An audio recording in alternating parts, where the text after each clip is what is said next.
Courage at the Edge by Nancy C. Williams. In God I have put my trust. I will not be afraid. What can man do to me? Psalm chapter 56, verse 11. My beloved and I stood atop a cliff overlooking a dramatic ocean view with a brilliant rainbow. Wow.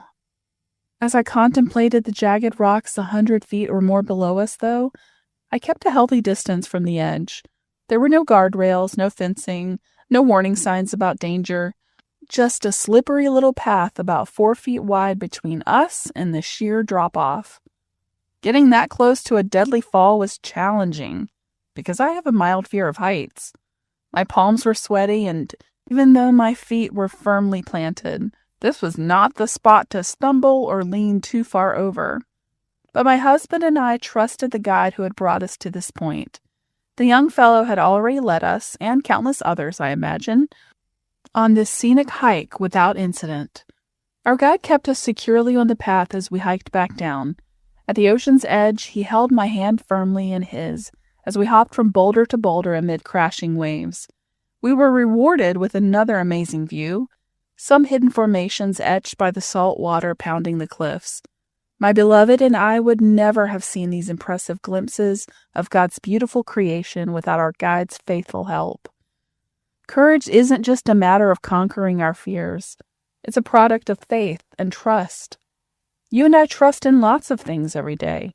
We trust banks to keep our finances in order. We trust pilots and bus drivers to get us to our destinations.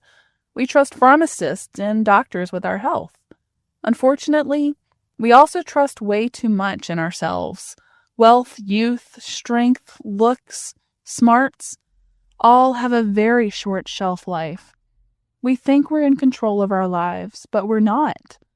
When everything is stripped away from us at the brink of despair, where will courage be found? Only in Jesus. Every time you and I encounter situations that foster anxiety, we must relinquish everything to the Lord in prayer. We won't have any courage to face our trials until we have faith in God's purposes and timing. As we release our fears and worries to Him, He replaces them with His strength, assurance, and peace. We can step forward bravely, knowing that our very best friend, Jesus, walks beside us every step of the way. He promises to guide us, even as our emotions seesaw up and down. He holds our hands securely in His with an almighty strength that will not let us go.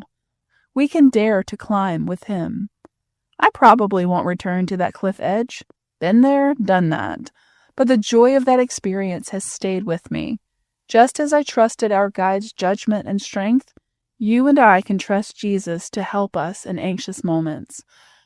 We'll find His courage at every precipice on our journey, and we'll be rewarded with inspiring views of His amazing handiwork, maybe even with a rainbow.